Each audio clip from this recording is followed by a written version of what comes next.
तुम कुछ शुरू तो कर लेते हो लेकिन छोड़ देते हो। एक दिन मोटिवेशन आता है, नया गोल, नया रूटीन, नई एनर्जी। फिर अगले दिन वही पुराना तुम, अफसोस, बहाने, टालमटोल। क्या ये तुम्हारी कहानी है? कल से पढ़ना है, कल से वर्कआउट शुरू करना है, कल से मेडिटेशन करना है, लेकिन कल कभी आता ही नहीं। ये स्टार्ट स्टॉप साइकिल तुम्हारे सपनों की रफ्तार तोड़ रही है। अर्जुन का भी यह संकट था। यह सिर्फ तुम्हारी नहीं, अर्जुन की भी कहानी थी।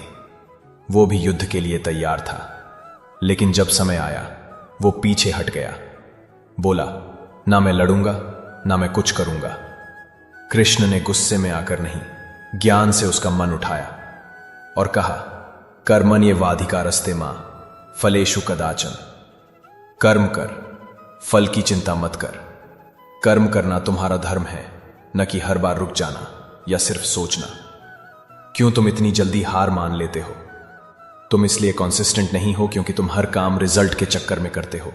जब रिजल्ट ना आए तो मन कहता है, छोड़ दे, इसमें क्या रखा है। लेकिन कृष्ण कहते हैं, कर्मयोग का मतलब है अपने कर्तव्य में लग जाओ, बिना फल के मोह के। कॉन्सिस्टेंसी का जन्म होता है जब तुम फल के बजाय कर्तव्य पे ध्यान देते हो। आलस्य का असली रूट आलस्य सिर्फ थकान नहीं होती, ये एक संस्कार बन जाता है, बरसों से जमा हुआ। जब तुम कुछ नहीं करते तो दिमाग तुम्हें आराम का झूठा सुख देता है और कहता है, थोड़ा और रेस्ट कर ले। कृष्ण कहते हैं, आत्मा ही अपना मित्र है और आत्मा ही अपना शत्रु। अगर तुम अपने ही मन को कंट्रोल नहीं कर पाए तो तुम खुद अपने दुश्मन बन जाते हो।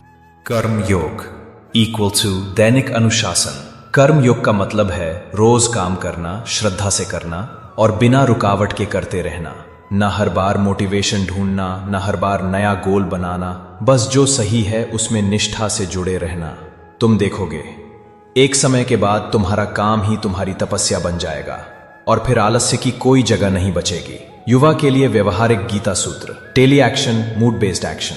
कृष्ण ने कभी अर्जुन से नहीं पूछा तुम्हारा मूड क्या है। उन्होंने कहा, यह तुम्हारा धर्म है, करो। छोटे कदम, दैनिक अनुशासन, रोज थोड़ा थोड़ा लेकिन लगातार। 100 मोटिवेशनल वीडियो नहीं, एक छोटा अनुशासित कदम ही तुम्हें बदलेगा। ज्ञान प्लस कर्म इक्वल टू अविरल प्रवाह। सिर्फ पढ़ना काफी नहीं, सिर्फ करना भी नहीं, समझ के साथ कर्म करना। यह है गीता का संतुलित सूत्र। निष्कर्ष, तुम कॉन्सिस्टेंट तब बनोगे जब तुम अपने काम को एक तपस्या बना दोगे, जब तुम करना शुरू कर दोगे बिना देरी के और रुकोगे नहीं हर छोटी दिक्कत पर। कृष्ण तुमसे कहते हैं, जो व्यक्ति आसक्त होकर कर्म करता है वह ही सच्चा योगी है। लेकिन अगर तुम अपना दिन ही सही से शुरू नहीं करते तो कॉन्सिस्टेंसी कैसे आएगी? अगला संदेश, एक ऐसा मॉर्निंग फॉर्मूला जो तुम्हारे दिन को पवित्र भी बनाएगा और अनुशासन का बीज भी बो देगा। एक बुद्धिमान व्यक्ति की दिनचर्या, गीता आधारित मॉर्निंग फॉर्मूला। आधे